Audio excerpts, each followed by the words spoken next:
Barbiturate poisoning নিয়ে আমরা এই ভিডিওতে আলোচনা করব। বারবিচুরেট সাধারণত সাদা কালারের এবং ক্রিস্টালাইন বা খুবই স্বচ্ছ হয়, পাশাপাশি এটা কোনো দুর্গন্ধ বা গন্ধ থাকে না এটার। এই টাইপের একটা পাউডার। এটার যে টেস্ট সেটা কিছুটা তেতো বা বিটার হয়। বারবিচুরিক অ্যাসিড বা ম্যালোনাইল ইউরিয়া যেটাকে আমরা বলি, এটা থেকে মেইনলি আমরা বারবিচুরেটকে ডেরাইভ করতে পারি বা বারবিচুরেটকে পেতে পারি। বারবিচুরেট আসলে আমরা খুবই কমনলি সেডেটিভ বা হিপনোটিক হিসেবে কাজ করি, মানে ঘুম তৈরি করে আমরা ঘুমের ওষুধ বা স্লিপিং পিল নামে ওটাকে চিনি। এবং এটা কিন্তু সেন্ট্রাল নার্ভাস সিস্টেমকে ডিপ্রেস করে, এবং ডিপ্রেস করার ফলে এটাকে আমরা সেডেটিভ হিসেবে ইনজমনিয়া বা কারো ঘুম হচ্ছে না সেখানে আমরা ইউজ করি, বা সেইজার, হেডেক এগুলাতে ইউজ করি নর্মালি। এবং বারবিচুরেট কিন্তু সেডেটিভস, হিপনোটিক্স বা অ্যান্টিকনভালসেন্ট, অ্যানেস্থেটিক্স, ট্রানকুইলাইজার্স মানে শান্ত করে দেওয়া, এই সকল ক্ষেত্রে ইউজ করা হয়। পাশাপাশি সাইকোটিক বিভিন্ন ডিসঅর্ডারে, স্ট্রাইকনিং পয়জনিংয়েও কিন্তু বারবিচুরেট ইউজ করা হয়। এবং নর্মালি বর্তমানে দেখা যায় যে সেডেটিভ বা হিপনোটিক বা অর্থাৎ ঘুম তৈরি করার কাজে বারবিচুরেটকে ইউজ না করে এটার পরিবর্তে বেনজোডায়াজিপাইন যেগুলো আছে, যেমন ডায়াজিপাম, লোরাজিপাম, এগুলাকে ইউজ করা হয়। তবে কিছু বারবিচুরেট যেমন হচ্ছে ফেনোবারবিটন, এগুলা কিন্তু ইপিলেপসি এর ট্রিটমেন্টে বর্তমানে ইউজ করা হচ্ছে। এবং শর্ট অ্যাক্টিং যে বারবিচুরেটগুলো আছে, আমরা পরবর্তীতে ক্লাসিফিকেশনে পড়বো, সেগুলো কিন্তু অ্যানেস্থেশিয়া বা অ্যানেস্থেটিক্স হিসেবে ব্যবহার করা হচ্ছে। বারবিচুরেটসের আরও কিছু সিনোনিমস আছে, যেমন স্লিপিং পিল হিসেবে এটাকে আমরা চিনি, গফ বল, ইয়েলো জ্যাকেটস, রেড ডেভিলস, ব্লুবার্ডস, ডাউনার্স, এরকম বিভিন্ন নামে আমরা বারবিচুরেটসকে ডেকে থাকি। তো আমরা অনেক সময় শুনি না যে স্লিপিং পিল খেয়ে সে সুইসাইড করার ট্রাই করছে, এই বারবিচুরেট খেয়ে মেনলি সে সুইসাইড করার ট্রাই করছিল, এটা সাধারণত আমরা ধরে নিই। তারা সাইটোক্রোম এনজাইম সিস্টেম সেটাকে পার্শিয়ালি ইনহিবিট করে, রেসপিরেটরি সেন্টারের উপর কাজ করে। এবং বারবিচুরেট কিন্তু রেসপিরেশনও ডিপ্রেস করে, রেসপিরেটরি যে সেন্টারগুলো থাকে সেগুলোকে ডিপ্রেস করে। এবং ডেথ সাধারণত কার্ডিও রেসপিরেটরি ফেলিওর কারণে আলটিমেটলি হয়। তো বারবিচুরেট কীভাবে কাজ করে, এটার মেকানিজম অফ অ্যাকশন নিয়ে আমাদের জানতে হবে। ব্রেইনে একটা নিউরো ট্রান্সমিটার থাকে যেটাকে আমরা বলি গাবা, বা যেটা ফুল মিনিং হচ্ছে গামা অ্যামাইনো বিউটারিক অ্যাসিড। এই গাবাকে স্টিমুলেট করে বা গাবার যে অ্যাক্টিভিটি সেটাকে বাড়াই দেয়। এবং এটা আমরা জানি গাবাটা হচ্ছে একটা ইনহিবিটরি নিউরো ট্রান্সমিটার। আর ইনহিবিশনের ফলে যেটা হবে যে বেশি বেশি ক্লোরাইড বা নেগেটিভ যে আয়নটা, এটা কন্ডাক্টেন্স বা এটার সেলের মধ্যে বেশি বেশি ঢুকবে, ফলে হাইপার পোলারাইজেশন হবে। অপরদিকে হচ্ছে ক্যালসিয়াম ডিপেন্ডেন্ট যে চ্যানেলগুলো আছে বা ক্যালসিয়াম ডিপেন্ডেন্ট যে নিউরো ট্রান্সমিটার রিলিজ আছে সেটাকে ইনহিবিট করতেছে, অর্থাৎ স্টিমুলেটরি যে নিউরো ট্রান্সমিটার আছে সেটার রিলিজকে কিন্তু ইনহিবিট করবে, ইনহিবিটরি এই গাবাটা। সো ফলে যেটা হচ্ছে সিএনএস কিন্তু ডিপ্রেশন হবে। সো এটাই হচ্ছে এটার মেকানিজম অফ অ্যাকশন। যে ক্লাসিফিকেশন আমরা পড়বো, ক্লাসিফিকেশনে আমরা ultra short acting, intermediate acting, long acting এরকম ভাগে ভাগ করতে পারি। এবং কোনটা অনসেট অফ অ্যাকশন কেমন, ইমিডিয়েটলি কোনটা কাজ করে, একটু দেরিতে কাজ করে কোনটা, সব থেকে দেরিতে কাজ করে লং অ্যাক্টিং, এই জন্য এটার নাম লং অ্যাক্টিং, যে দেরিতে কাজ করবে।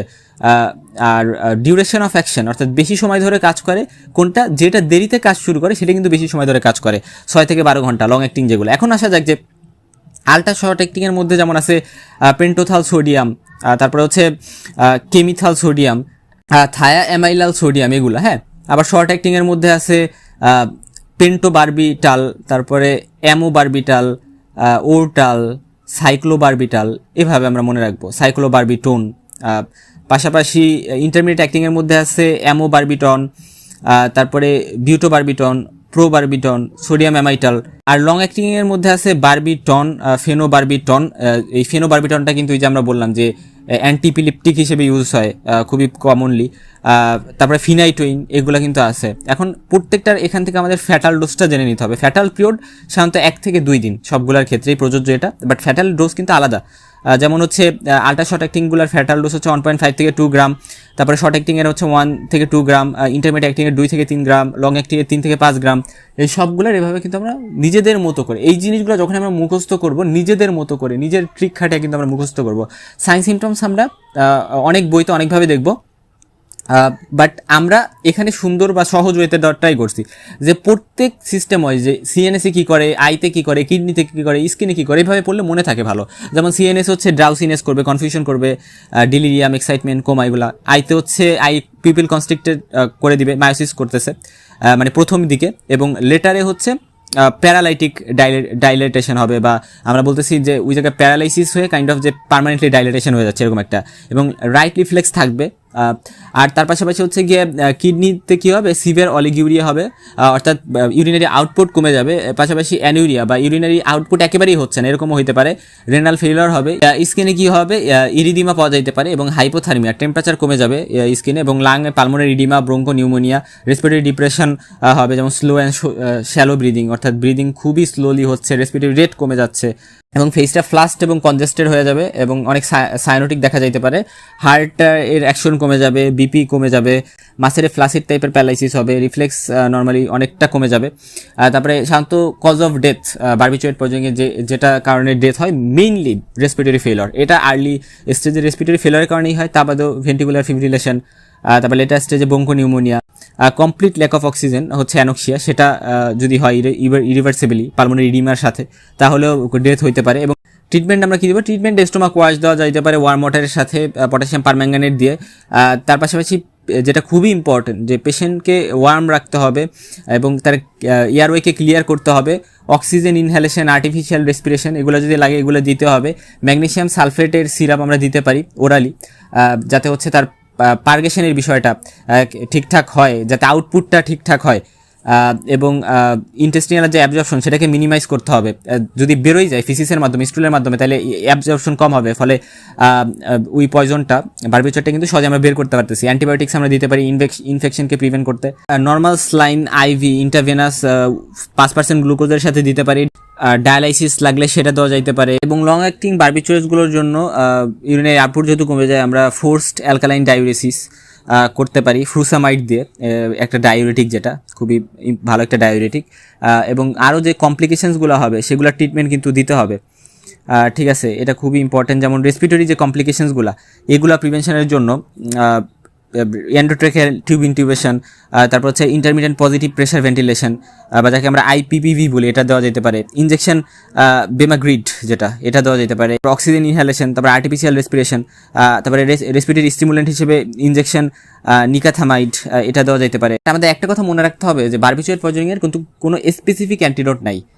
লাইক আমি বললাম যে স্পেসিফিক, আমি যেমন বলি যে ধাতুরা পয়জনিংয়ের ক্ষেত্রে আমি স্পেসিফিক অ্যান্টিডোট নিওস্টিগমাইন বা ফাইসোস্টিগমাইন ওগুলো দিই, কিন্তু এটার ক্ষেত্রে কিন্তু আমি কোনো স্পেসিফিক অ্যান্টিডোট দিতে পারতেছি না। এটার ক্ষেত্রে আমি জাস্ট সাপোর্টিভ ট্রিটমেন্টগুলো দিব এবং তার কমপ্লিকেশনসগুলো প্রিভেন্ট করতে যা যা দেওয়া দরকার সেগুলো দিব। আমরা পোস্টমর্টেম ফাইন্ডিংসগুলো জানবো, যেমন এক্সটার্নাল ফাইন্ডিংসের মধ্যে সায়ানোসিস থাকবে, কনজেস্টেড ফেস থাকবে, পোস্টমর্টেম স্টেনিংটাও প্রমিনেন্ট হবে। ইন্টারনাল ফাইন্ডিংসের মধ্যে স্টোমাকে মিউকাস মেমব্রেন কনজেস্টেড, ট্যাবলেটের যে পার্ট, এটা যেহেতু বারবিচুরেট ট্যাবলেট হিসেবে আমরা নিই, তো এটার যে পার্টগুলো এগুলো স্টিল স্টোমাকে থাকতে পারে, লাং কনজেস্টেড হবে, ইডেমাটাস হবে, এবং হেমোরেজিক স্পোর্টস বা যেটাকে আমরা বলি হচ্ছে পিটেচিয়াল হেমোরেজ, এইগুলো পাওয়া যেতে পারে। কিডনিতে ডিজেনারেশন অফ কনভলিউটেড টিবিউলস হবে, অর্থাৎ কিডনিতে ঝামেলা দেখেই তো ইউরিনারি আউটপুট কমে যায়। তারপরে ব্রেইন হচ্ছে কনজেস্টেড হবে, ইডেমাটাস হবে, তারপর হচ্ছে অল আদার অর্গান আর কনজেস্টেড। এইভাবে আমরা মনে রাখবো। বারবিচুরেট ব্লিস্টার নামে একটা টপিক পড়বো। ব্লিস্টার মানে হচ্ছে স্কিনের উপরে একটু হালকা ফুলে গেছে এবং সেখানে লাল লাল টাইপের ইরিদিমা হয়েছে। তো এটা হচ্ছে সাধারণত অ্যাকিউট বারবিচুরেট পয়জনিংয়ের ক্ষেত্রে হয়ে থাকে, এবং এটার কিছু ফিচার যেমন আমরা জানবো যে direct toxic action on the epidermis যদি হয়ে থাকে তাহলে সেক্ষেত্রে হইতে পারে। এবং এই ব্লিস্টারের মধ্যে কি থাকে, এটার মধ্যে ক্লিয়ার সেরাস ফ্লুইড পাওয়া যাবে, এবং যদি একটা ব্লিস্টার রাপচার হয়ে যায়, ফেটে যায়, তাহলে কিন্তু সেখানে রেড র সারফেস পাওয়া যাবে, যেটা পরবর্তীতে শুকায় যায় এবং একটা ব্রাউন কালার এরিয়া তৈরি করে। আর কমনলি এটা কিছু সাইটে পাওয়া যায়, এবং যেখানে সাধারণত দুইটা সারফেসের মাঝে প্রেশার পায়, যেমন হচ্ছে ইন্টার ডিজিটাল ক্লেফট, অর্থাৎ দুই আঙুলের মাঝের যে জায়গাটা, আমাদের যে নি জয়েন্ট, সেই নি এর যে ইনার স্পেক্ট আছে ওই জায়গাটাতে, বাটাকে, হ্যাঁ, আমরা কোনো কিছুর উপর যখন বসি দুইটা সারফেসের মধ্যে তো ফ্রিকশন হচ্ছে, ওই জায়গাতে পাওয়া যাইতে পারে। তারপরে থাইয়ের ব্যাকে পাওয়া যাইতে পারে, কাফ যে মাসেলগুলো আছে যেমন গ্যাস্ট্রোক্লেমিয়াস সোলিয়াস ওই জায়গায়, বা হচ্ছে ফোর আর্মে, এই সকল জায়গায় কিন্তু এই ব্লিস্টারগুলো, বারবিচুরেট ব্লিস্টারগুলো পাওয়া যেতে পারে। আর আরও বেশ কিছু জিনিস আমাদের জানতে হবে, যে একটা ইন্টার ফোর আর্ম বা ইন্টার থাইও কিন্তু ব্লিস্টার্ড হয়ে যাইতে পারে। আর ব্লিস্টার কিন্তু 6% কেসে অ্যারাইভ করতে পারে। বারবিচুরেট অটোমেটিজম একটা টার্ম আছে যেটা সম্পর্কে আমাদের জানতে হবে, যে যারা বারবিচুরেট নেয় রিপিটেডলি, যে তাদের ঘুম হওয়ার জন্য, ইনজমনিয়া সলভ করতে, ওয়ার্কআউট করতে, তারা কি করে, তাদের একটা অভ্যাস হয়ে যায় যে তারা যখন বারবিচুরেট নিছে তারা ভুলে যায় যে আসলে আমি কি বারবিচুরেটটা নিছিলাম, ফলে ভুলে যায়, তারা আবার বারবিচুরেট নেয়। তো এইভাবে নিতে নিতে দেখা যেতে পারে একটার পর একটা নিতে আসে, কিন্তু তার যেহেতু মেন্টাল একটা প্রবলেম হয়ে গেছে রিপিটেডলি বারবিচুরেট নেওয়ার কারণে, সে মনে করতে পারতেছে না যে সে কি বারবিচুরেট নিছিল কি না, এবং এটা অটোমেটিক একটা প্রসেস হয়ে যায়। ফলে দেখা যেতে পারে একসাথে অনেকগুলো বারবিচুরেট নিয়ে নিছে এবং একটা অ্যাকিউট পয়জনিং কিন্তু বা অ্যাকিউট টক্সিসিটি কিন্তু হয়ে গেছে। এটাকে আমরা বলি বারবিচুরেট অটোমেটিজম। সিভারাল বারবিচুরেট নিতে থাকে তাহলে কিন্তু সে ডেলিরিয়ামে চলে যাবে। এই ডেলিরিয়াম বা অটোমেটিজম স্টেটে সে কিন্তু আরও ডোজ অফ ড্রাগ কিন্তু নিবে সিলিফ যাতে হয়, কিন্তু তার কিন্তু কমিট সুইসাইড বা তার যে সুইসাইডাল কোনো ইচ্ছা ছিল তা কিন্তু না, এটা তার মানে রিপিটেড বারবিচুরেট যেহেতু ইন্টিকে তার অভ্যাস ছিল তার থেকে এটা হয়েছে। হ্যাঁ, সে কিন্তু এটা রিয়েলাইজও করতে পারে নাই। আর এটা মেডিকেল লিগাল ইম্পর্টেন্স যেটা, এই যে অটোমেটিজমটা, এটা কিন্তু অ্যালকোহল কনজামশন যেটা, সেটার সাথেও কিছুটা মিল আছে। কারণ আমরা জানি অ্যালকোহল কনজামশন যেটা, এটার ক্ষেত্রেও কিন্তু এরকম একটা টেন্ডেন্সি যে উইথড্র করতেই চায় না সে, এটা নিছে মানে এটা নেওয়ার একটা হ্যাবিট হয়ে গেছে, সেটা নিতেই আসে। সো এরকম একটা টেন্ডেন্সি কাজ করে। সো এটার সাথে এটার মিল কিন্তু আমরা খুঁজে পাই। আর যদি আমরা বারবিচুরেট উইথড্র করে কেউ, যে বারবিচুরেট নেওয়ার একটা অভ্যাস তার আছে, সো সে উইথড্র করতে চাচ্ছে, তখন কিন্তু তার anxiety, nausea, vomiting, weakness, hypotension, tremor, তারপরে চোখে দেখতে সমস্যা, এরকম বিভিন্ন প্রবলেম কিন্তু উইথড্রল সিমটমস হিসেবে দেখতে পারি বারবিচুরেট পয়জনিং বারবিচুরেট যারা উইথড্র করে। এটা মেইনলি মোস্টলি সুইসাইডাল পয়জন হিসেবে ইউজড হয় বারবিচুরেট। অ্যাক্সিডেন্টাল পয়জন ও হিসেবেও কাজ করতে পারে, যেমন আমরা যেটা বললাম যে অটোমেটিজম যেটা, এটা কিন্তু সুইসাইড না, বাট অ্যাক্সিডেন্টালি এটা হইতে পারে। এটাকে আমরা ইনভলেন্টারি সুইসাইডও বলতে পারি। এমনও হইতে পারে যে অ্যাক্সিডেন্টালি অন্য কোনো ড্রাগের সাথে নিচে, যেটার সাথে নেওয়া ঠিক হয় নাই, এর কারণে কিন্তু অ্যাক্সিডেন্টাল পয়জনিং হইতে পারে। এবং হোমিসাইডাল হিসেবে এটা রেয়ার। এটা কারণ হচ্ছে দেখা যায় যে বারবিচুরেট পয়জনিংয়ে কিন্তু অ্যাকুট পয়জনিংয়ে আর্লি সাইন সিমটমস অ্যাপিয়ার করবে, এবং এটার যে ফ্যাটাল ডোজ সেটা অনেক বেশি। প্রলং আনকনসিয়াসনেস এবং চান্স অফ ডিটেকশনের বিষয়গুলো থাকার কারণে এটা মানে এই বারবিচুরেট দিকে খুন করতে চায় না। আর ক্রনিক পয়জনিং জেনে আমরা হচ্ছে আজকের ভিডিওটা শেষ করব। দেখা যায় যে অনেকেই তার লাইফ নিয়ে অ্যাংজাইটিস থাকে এবং লাইফের চলমান বিভিন্ন ঘটনাতে সে খুবই ডিপ্রেশনে থাকে, এবং এইগুলা কাটাইতে বারবিচুরেট নেয় যে যাতে একটু রিল্যাক্সেশন পায়। এটা একটা মোস্ট কমন বা রিমেম্বার্ড একটা ইভেন্ট আছে 1960-এর দশকে। হলিউডের একজন সুপারস্টার অ্যাক্ট্রেস, একজন নায়িকা মারিলিন মনরে, তিনি হচ্ছে গিয়ে এই বারবিচুরেট ওভারডোজ কিন্তু তার হয়েছিল। সে অ্যালকোহল এবং বারবিচুরেটে অ্যাডিক্টেড হয়ে গেছিল। তার বয়স যখন 36, তখন কিন্তু সে এই ক্রনিক বারবিচুরেট ইনটক্সিকেশনে বা অ্যাডিকশনের কারণেই কিন্তু সে মারা গেছিল।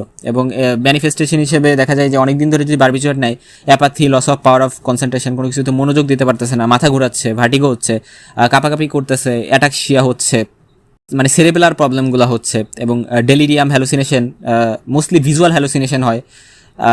অর্থাৎ এমন কিছু এক্সিস্টই করে না, কিন্তু সে দেখতেছে যে ওখানে কিছু একটা আছে, বাট কিছু নাই। মেন্টাল ডিসঅরিয়েন্টেশন, ইমোশনাল ইনস্টেবিলিটি, বা ইমোশনালি সে খুবই ইনস্টেবল হয়ে গেছে। কিছু ল্যাবরেটরি টেস্ট করে আমরা কিন্তু ক্রনিক যে অ্যাডিকশন সেটাকে আইডেন্টিফাই করতে পারি যে একজন পার্সনের কি এই ক্রনিক ইনটক্সিকেশন অফ বারবিচুরেট বা অ্যাডিকশন আছে কিনা। সেই টেস্টগুলো এখানে লেখা আছে, সো এগুলো আমরা একটু দেখে নিতে পারি, যদিও অতটা ইম্পর্টেন্ট না।